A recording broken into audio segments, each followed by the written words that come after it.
부당하게 고난을 받아도 하나님을 생각함으로 슬픔을 참으면 이는 아름다우니. 죄가 있어 매를 맞고 참으면 무슨 칭찬이 있으리요. 그러나 선을 행함으로 고난을 받고 참는 하나님의 앞에 아름다우니라. 같이 읽겠습니다. 이를 이를 위하여 위하여 너희가 너희가 부르심을 부르심을 받았으니 받았으니 그리스도도 그리스도도 너희를 너희를 위하여 위하여 고난을 고난을 받으사 받으사 너희에게 너희에게 본을 본을 끼쳐 끼쳐 그 그 자취를 자취를 따라오게 따라오게 하려 하려 하셨느니라. 하셨느니라. 아멘. 자, 여러분, 세상 살아가면서 인생이 행복하다라고 말할 때가 언제일까요? 내 인생이 참 아름답다라고 말할 수 있을 때가 언제일까요? 그건 아마 정당한 노동에 대한 정당한 대가를 받으면서 살아갈 수 있을 때, 정당한 노동에 대한 정당한 대가가 주어질 때, 그럴 때에는 인생이 참 아름답다라고 이렇게 말할 수 있지 않겠습니까? 그렇죠. 참 좋은 아침 날씨에 아침을 차려준 아내가 차려준 아침 식사를 하고 아내에게 입을 맞추며 출근 준비하면 아이들이 와서 아빠 잘 다녀오세요 하고 인사해주고, 그리고 차를 타고 다 회사까지 웃으며 가면 얼마나 좋겠습니까? 또 회사에 가니까 이번에 담당했던 프로젝트 있다면서 우리 부서에서 도와줄 게 뭐냐고 총무부서의 부장이 와가지고 뭐 도와줄 게 있으면 언제든지 말하라고 이렇게 이야기를 해주고, 그리고 그걸 위해서 기한서를 작성하고 프레젠테이션을 맡긴 김 과장님이 와가지고 부장님 준비 다 끝났습니다 하고 기가 막히게 프레젠테이션 하고, 그리고 나서 그 부서 오늘 너무 일을 잘해주는 것 같아 고마워 하면서 부서 전체 특별 보너스 막 이런 거 나오면은 얼마나 좋겠습니까?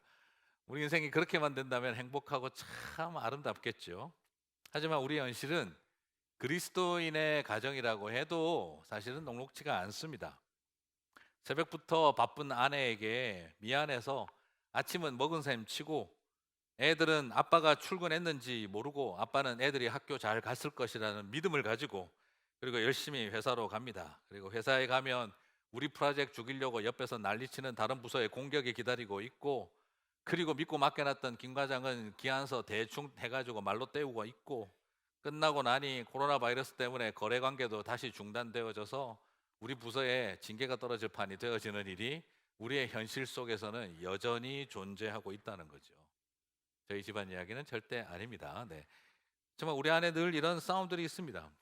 그러다 보면 우리도 모르게 마음속에 생각이 나죠. 왜 이렇게 나는 부당한 고통을 늘 경험하고 살아야 하는가? 왜 내가 뜻대로 계획한 대로 일이 잘 되지 않는가? 사람에게 억울하고 하나님에게 억울한 일들이 왜 이렇게 있는가? 그리스도인이 되면 부당한 고통이 없어질까 싶지만 오늘 베드로서는 그리스도인들도 당연히 부당하게 고통을 당하는 깊은 슬픔이 피할 수 없이 존재한다는 걸 오늘 우리가 읽었던 본문은 보여주고 있습니다. 이렇게 억울한 고통을 당하고 살아야 한다면 이게 정말 은혜로운 삶이라고 말할 수가 있을까? 내 삶이 정말 아름답다라고 말할 수 있을까? 내 삶엔 하나님의 은혜가 가득하다라고 우리는 정말 말할 수 있을까 하는 질문이 생깁니다. 여러분, 이처럼 거친 세상에서 은혜롭다는 건 뭘 뜻하며 내 인생이 아름답다라는 건 뭘 가지고 말할 수 있을까요? 내 인생은 참 아름다운 인생이었어. 그럼 뭘 가지고 우리는 그 이야기를 할 수 있을까요? 오늘 본문 19절과 20절에는 아름답다는 표현이 두 번에 걸쳐서 나옵니다. 같이 한번 읽어보겠습니다. 부당하게 고난을 받아도 하나님을 생각함으로 슬픔을 참으면 이는 아름다우니. 죄가 있어 매를 맞고 참으면 무슨 칭찬이 있으리요. 그러나 선을 행함으로 고난을 받고 참으면 이는 하나님 앞에 아름다우니라. 자, 영어 성경으로 보면 아름답다는 beautiful 하다는 표현은 거의 쓰여져 있지 않습니다. 도대체 그런데 이 뭘 가지고 아름답다라고 이렇게 해 둔 걸까요? 아름답다라고 번역되는 이 표현은 우리가 이 헬라어로는 이게 뭐가 쓰이냐 그러면 카리스라고 하는 은혜로 번역되는, 일반적으로 카리스라는 단어가 쓰여져 있습니다. 자, 이것은 은혜로 번역할 수도 있고 실제로 아름다움으로 번역할 수도 있습니다. 특별히 한글 번역은 이것을 아름다움으로 번역을 했습니다. 자, 부당한 고난 속에서도 하나님을 생각함으로 슬픔을 참으면 그게 은혜라는 겁니다. 우리가 생각할 때 은혜로운 인생은 정당한 대가를 받으며 부당한 대우를 받지 않고 내가 축복을 누리며 살아가는 게 은혜로운 인생이라고 생각이 되는데, 오늘 베드로전서는 우리들에게 말하고 있습니다. 부당한 고난 속에서도 하나님을 생각함으로 참고 견딜 수 있는 것이 그게 카리스, 은혜입니다라는 거죠. 그것이 우리를 아름답게 합니다라는 것이죠. 여러분, 우리가 생각하는 것처럼 만사 잘 풀릴 때 은혜가 넘친다라고 생각을 하지만, 그러나 때로는 억울한 자리를 참고 살아갈 수 있는 것도 은혜다라고 오늘 베드로는 말하고 있는 것이죠. 여러분, 그러나 이 말씀을 딱 듣지만 저부터도 어떤 생각이 드냐 그러면, 신앙적인 박해는 참겠습니다. 내가 예수님을 위해서 선교지에서 박해당하는 거, 그런 건 참을 수 있습니다. 하지만 부당한 현실은 못 참어, 이렇게 하고 싶은 거죠. 거기서는 나도 모르는 분노가 터져 나오는 것이죠. 사실 그렇습니다. 오늘 부당한 현실에 대해서 참을 수 없다고 우리는 여겨집니다. 그러나 오늘 본문은요, 실제로 보면 신앙적이거나 영적인 핍박과 관련된 내용이 아닙니다. 성경에 나오는 내용은 전부 다 복음을 전하다가 하나님 때문에, 예수님 때문에 고난당하는 이야기 아닐까 싶지만, 오늘 베드로전서 이야기는 선교지에서 복음을 증거하다가 핍박받고 고난받는, 그런 박해받는 이야기가 아닙니다. 그냥 인간관계에서 부당대우를 당하는 것을 말하는 것이죠. 베드로전서 2장 13절 15절을 한번 볼까요? 오늘 이 본문의 앞을 한번 살펴보면 어떤 배경 속에서 이 본문이 나오는지 볼 수 있습니다. 제가 읽겠습니다. 인간의 모든 제도를 주를 위하여 순종하되, 혹은 위에 있는 왕이나, 혹은 그가 악행하는 자를 징벌하고 성행하는 자를 보상하기 위하여 보낸 총독에게 하라. 곧 선행으로 어리석은 사람들의 무식한 말을 막으시는 것이라. 자, 지금 배경을 살펴보게 되면 이건 지금 어떤 상태를 말하는 겁니까? 믿는 사람들이 만든 제도도 아니고 우상 숭배자들과 황제주의자들이 만든 로마의 시스템을 말합니다. 로마의 제도에 대해서 말하고 있어요. 그 제도에 대해서 순종하라. 왕에게 순종하라. 제독에게 순종하라. 다 우리들에게, 요 총독에게 순종하라고 이야기를 하고 있습니다. 교회 식구도 아니에요. 우상 숭배자들이에요. 우리랑 종교가 다르고 사상도 다르고 생각도 다른 그리스도를 대적하는 세상의 왕입니다. 그런데 그 세상에 우리랑 신앙도 다르고 우상을 숭배하는 그 왕과 총독을 향해서 주를 위하여 순종하라는 거예요. 그냥 순종한다가 아니라 주를 위하여 순종하라라고 하고 있어요. 그리고 베드로전서 2장 18절을 보겠습니다. 같이 읽겠습니다. 오늘 본문의 바로 앞이죠. 사환들아, 범사의 두려움으로 주인들에게 순종하되 선하고 관용하는 자들에게만 아니라 또한 까다로운 자들에게도 그리하라. 까다로운 분들이 자기 합리화의 도구로 삼을까 봐 걱정은 되지만, 그러나 오늘 본문에서 우리가 살펴보게 되는 중요한 교훈은 무엇입니까? 오늘 이 이야기는 소위 말해서 선교지에서 복음 증거하고 기독교 신앙 때문에 박해받는 내용이 아니라 뭐와 관련이 되어 있습니까? 내가 저 우상 숭배를 하고 기독교의 대적자와 같은 왕과 총독에게도 내가 주님을 위해서 순종했습니다. 내가 관용이 넘치고 사랑이 넘치는 지도자가 아님에도 불구하고 저 까다로운 사람에게도 내가 주님을 위해서 순종했습니다. 그런데 부당한 대우를 당할 수 있는 겁니까? 하는 그런 상황이라는 거예요. 나는 최선을 다해서 까다로운 것도 다 순종했는데 부당한 고난을 당한다는 것은, 이것은 용납할 수 없는 일 아닙니까? 이건 신앙적인 핍박이 아니라 싸가지 없는 인간에게 본때를 보여줘야 될 일입니다 하는 그런 생각이 들 만한 상황입니다. 그런데 이것까지 하나님을 생각함으로 참는 것이 은혜다라고 말하고 있는 것이죠. 19절에서 사용된 참는다라고 하는 이 표현은 디모데후서 3장 11절에 나오는 박해랑 같은 단어입니다. 같이 한번 읽어보겠습니다. 박해를 받음과 고난과 또한 안디옥과 이고니온과 루스드라에서 당한 일과 어떠한 박해를 받은 것을 네가 과연 보고 알았거니와 주께서 이 모든 것 가운데에서 나를 건지셨느니라. 지금 여기서 우리가 알고 있는 이고니온과 루스드라의 박해, 사도행전 제가 강해 설교할 때 말씀을 드렸습니다. 돌로 쳐서 죽은 줄 알고 밖에 집어 던졌던 그때 이야기를 말합니다.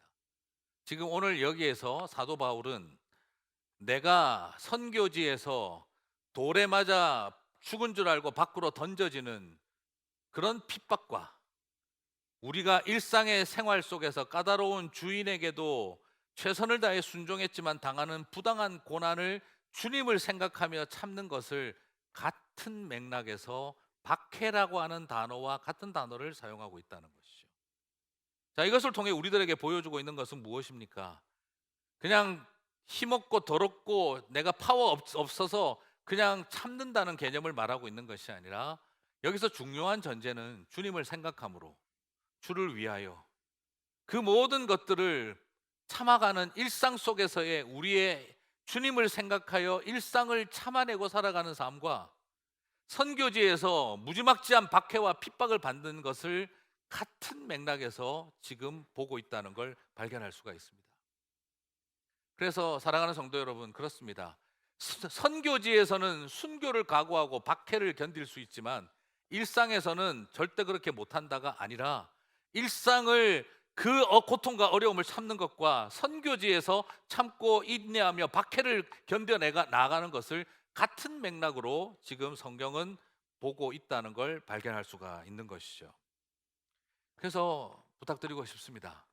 그냥 소극적이고 방어적인 삶, 혹은 내지는 내 가슴 속에 차가운 분노와 불타는 분노를 안고 내가 힘없고 돈 없고 능력 없어서 참지 하고 그렇게 이를 부득부득 갈고 있는 그런 상태가 아니라 동굴 속에 들어가서 차가운 분노, 불타는 분노를 품고 으르렁거리고 있는 우리의 모습이 아니라 주를 생각함으로 주를 위하여 부당한 고통 속을 살아가고 있은 현실을 살아갈 때 우리가 그것을 선교지에서 받는 박해처럼 가치 있게 만들어 갔으면 좋겠습니다. 혀가 빠지게 고생만 하는 것이 아니라 그 고통을 주님 안에서 살아가는 믿음의 여정으로 바꾸어 가야 한다는 것이죠. 사실 그렇지요. 그냥 줄을 끊어버리면 연이 높이 날 것 같습니다. 더 자유롭게 날 것 같아요. 이 줄만 탁 끊어버리면 연은 더 높게 날아가고 자유롭게 날아갈 것처럼 여겨져요. 그러나 그 줄을 끊어놓는 순간 추락하고 맙니다. 관심을 없애버리고 살아가면 다툼이 없어질 거라고 생각하기도 하지만 오히려 다툼조차 없는 남남으로 살아버리게 됩니다. 평화로운 것이 아니라 그냥 각자 따로 사는 것이 되는 것이죠. 오늘 우리의 삶 속에서 우리가 다시 한번 돌아봤으면 하는 것은 그렇습니다. 우리의 삶이 치열하고 만만치 않습니다. 내가 주님을 생각하고 순종했고 내가 주님을 생각함으로 다 까다로움도 용납했으나 결과는 주님을 생각하며 부당함을 참아야 하는 일이 기다릴 수도 있다는 것. 그런데 그것이 바로 이고니온과 루스드라에서 경험했던 바울이 참았던 박해와 동일하다는 겁니다. 그러므로 여러분 꼭 기억하십시오. 선교지에서 박해당하는 건 의미 있고 일상에서 그 고통을 참으며 사는 것은 다르다라고 생각하지 마세요. 선교지에서 박해받는 거나 일상에서 참으며 주님을 생각함으로 참으며 사는 삶은 같은 것입니다. 물론 그럴 수도 있어요. 선교지에서 가족들 생각하고 참을 수 있고 일상에서도 가족 생각하고 참을 수 있어요. 그렇게 참는 것을 넘어서 주를 생각하여 참는 것입니다. 참 설교하기 참 죄송스럽습니다만 부당하고 불공평한 삶을 현실을 생각해서 참는 것을 넘어 주님을 생각하여 이겨내는 저와 여러분이 되시기를 바랍니다. 오늘 말씀을 준비하면서 계속 찬양이 떠올랐어요. 부르고 싶었는데 네, 김도영 목사님이 많이 안 불러본 노래라서 성도들이 모를 거라고 해서 그냥 안 부르기로 했습니다. 근데 참 의미가 있는 것 같아요. 고난한 인생길 힘겨운 오늘도 예수 내 마음 아시네. 지나간 아픔도 마주할 세상도 예수 내 마음 아시네. 믿음의 눈 들어 주를 보리. 이 또한 지나가리라. 주어진 내 삶의 시간 속에 주의 뜻 알게 하소서. 주님을 생각하면 어떻게 참아낼 수 있을까요? 저는 이 노래 가사에 그 마음이 잘 담겨 있다고 생각해요. 주님을 생각하면 어떻게 참아낼 수 있습니까? 아이고야, 하나님 아들도 십자가에 못 박히고 발가벗기고 조롱당했는데 에이 뭐 참아야지. 이거는 은혜로운 시간입니까? 할 수 없이 참아야 되는 겁니까? 그게 아니죠. 근데 오히려 주님을 생각하면 그 다음 따라오는 깊은 묵상은 뭐냐면요, 아, 내 마음을 주님이 아시네. 주님은 내 마음 아시네 라는 생각이 드는 거예요. 주님의 고난을 생각하면 주님도 저 고생했는데 얼마 나도 뭐 그 정도 고생해야지 하는 그런 당위성을 요구하는 것이 아니라, 주님의 고난을 생각하면 주님이 내 마음 아시네, 나도 주님 마음 조금은 알겠네 하는 생각이 드는 거죠. 예수님도 그 고생했으니 나도 이 고생해야지 하는 당위성 때문에 참아내는 것은 고통스러운 일이죠. 그러나 그 과정 속에서 주님이 내 마음을 아시고 내가 주님의 마음을 조금이라도 알게 되겠다 하는 생각이 들 때, 우리는 그때 이 모든 것을 참아낼 수 있는 은혜의 자리에 서게 됩니다. 그때 성도의 삶이 아름다워지는 것이죠. 그래서 베드로전서 2장 21절은 우리들에게 보여주고 있습니다. 이것이 소명이라는 거예요. 같이 읽겠습니다. 이를 위하여 너희가 부르심을 받았으니 그리스도도 너희를 위하여 고난을 받으사 너희에게 본을 끼쳐 그 자취를 따라오게 하려 하셨느니라. 우리에게 있어서 소명이라는 게 뭡니까? 부르심이라는 게 뭐예요? 우리는 그 부르심이라고 하는 것이, 내가 하나님 앞에 부름받아 나아가면 사람들이 나를 격려해주고 칭찬해주고 동력해주고 모든 사역들이 풀리고 이렇게 될 때, 아, 이건 부르심이 있는 거구나라고 생각하기 쉬운데요, 그런데 하나님의 부르심은 그것만 있는 게 아니라는 겁니다. 바로 주님을 생각함으로 부당한 고난과 고통을 참는 일을, 그것을 박해로 여기며 견뎌내는 일도 우리를 향한 부르심이라는 겁니다. 선교지와 목회자로서 부르심을 받는 것만이 부르심이 아니라, 우리의 일상과 일터와 삶터에서 부당한 일을 당하고 살아가는 것을 선교지의 핍박처럼 여기며 그것을 하나님의 부르심으로 여기며 그 자리에 주님의 은혜를 찾아내는 일이, 그 또한 우리들에게 부르심이라는 겁니다. 참 쉬운 일이 아닙니다. 고난을 참아내는 일, 주님을 생각함으로 주님과 함께 그 은혜를 찾아가는 일, 이것을 위해서 저와 여러분을 부르셨다는 거죠. 그래서 주님께서 이미 십자가에서 고난의 길을 다 걸어가셨다는 겁니다. 주님께서 걸어가신 십자가의 길은 종교적인 영역에서만 모범이 아니라 우리의 일상과 삶의 영역에서도 똑같이 주님이 우리들에게 모범을 보이셨다는 것이지요. 실패와 고통은요, 이것은 나를 향한 부르심이 아닌가 보다라고 하는 증거가 되는 것이 아니라 오히려 이것이 오히려 나의 부르심이구나라는 것을 확인하게 되는 거라는 겁니다. 왜 이렇게 힘들고 왜 이렇게 어렵고 왜 이렇게 부당한 고통이 내 인생에 따라오는 걸까라고 생각할 때, 오히려 그것은 나에게 부르심이 없나 보다가 아니라 오히려 부르심의 증거라는 겁니다. 맞습니다. 교회에서 어떤 직분을 하나 맡고 섬기고 부장이 되고 목자가 되고 직분을 맡고 섬기는 일을 해봐도, 그리고 우리가 공동체를 섬기는 리더십의 자리로 가봐도 피할 수 없는 끊임없는 부당한 고통이 있습니다. 그런 부당한 고통이 우리 가운데 일어날 때 우리가 발견하는 것이 무엇입니까? 이것을 위하여 우리를 부르셨다. 쉬운 일이 아닙니다. 오히려 그 고통 속에서 하나님의 부르심을 찾아가는 저와 여러분이 되시기를 바랍니다. 말씀을 마무리하겠습니다. 고등학교 다니던 시절에 그때 개인적으로 가정적으로 가장 힘들 때, 그때 국어책을 보다가, 제가 되게 교회 안 다닐 때인데요, 그때 국어책 읽다가 되게 감동을 했던 적이 있어요. 제 평생에 교과서 읽어보고 감동할 거라고는 생각을 처음 해봤어요. 김성호님의 수필인 그 가난한 날의 행복, 세 명의 젊은 부부에 대한 수필인데 오늘 하나만 읽도록 하겠습니다. 그 김소우님은 가난한 날의 행복이라고 하는 이 책을 그 글을 짧게 수필이 있었는데, 그 당시 센치메탈했던 고등학생이었던 저는 그걸 읽으면서 삶이라는 게 뭘까? 사람이라는 게 뭘까? 그리고 행복이라는 게 정말 뭘까? 하는 질문을 참 많이 던졌던 그런 글이었습니다. 김성호는 말합니다. 먹을 만큼 살게 되면 지난날의 가난을 잊어버리는 것이 인지상정인가 보다. 가난은 결코 환영할 것이 못 되니 빨리 잊을수록 좋은 것일지도 모른다. 그러나 가난하고 어려웠던 생활에도 아침 이슬같이 반짝이는 아름다운 회상이 있다. 그들은 가난한 신혼부부였다. 보통의 경우라면 남편이 직장으로 나가고 아내는 집에서 살림을 하겠지만 그들은 반대였다. 남편은 실직으로 집안에 있고 아내는 집에서 가까운 어느 회사에 다니고 있었다. 어느 날 아침 쌀이 떨어져서 아내는 아침을 굶고 출근을 했다. 어떻게든지 변통을 해서 점심을 지어 놓을 테니 그때까지만 참으오. 출근하는 아내에게 남편은 이렇게 말했다. 마침내 점심시간이 되어서 아내가 집에 돌아와 보니 남편은 보이지 않고 방 안에는 신문지로 덮인 밥상이 놓여 있었다.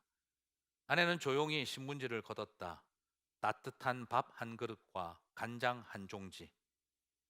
쌀은 어떻게 구했지만 찬까지는 마련할 수 없었던 모양이다. 아내는 수저를 들려고 하다가 문득 상위에 놓인 쪽지를 보았다. 왕후의 밥, 거린의 찬. 이걸로 우선 시장기만 속여두오. 낯익은 남편의 글씨였다. 순간 아내는 눈물이 핑 돌았다. 왕후가 된 것보다 행복했다. 만금을 주고도 살 수 없는 행복감에 가슴이 부풀었다. 왕후의 밥, 거린의 찬. 부끄러운 남편은 차마 겸상하지 못해서 쪽지만 자기 자리에 두고 아내의 겸상을 시켰습니다. 결혼하여 남부럽게 살게 해주지도 못하고 거린의 찬밖에 준비해주지 못했지만 왕후보다 행복하게 해주고 싶었던 마음은 그대로 전해지지 않았을까 싶습니다. 아내는 생각했을 것 같습니다. 자존심 접고 얼마나 뛰어다녔을까. 그 남편의 타는 마음을 헤아림이 김소훈 님이 말하고 싶었던 바로 가난한 날의 행복이 아니었겠는가라는 생각이 듭니다. 꼭 가난해야 한다는 말은 아니겠습니다. 어렵고 힘든 인생의 소나기를 만날 때 내 마음 헤아려주는 한 사람이 있고 내 마음 아시는 주님이 있으면 그렇게 참고 견디는 것도 은혜고 그것이 인생의 아름다움이라고 말할 수 있지 않겠습니까? 그게 사람이 사는 삶이라는 것 아닐까 하는 생각을 하게 됩니다. 제가 글씨 쓰다가 별 생각 없이 쓰고 보니까 괜찮더라고요. 삶이 사람처럼 보이더라고요. 가만히 보니까 쓰고 보니까 삶이라는 말이 사람이 아래 위로 합쳐지니까 삶이라는 생각이 들어요.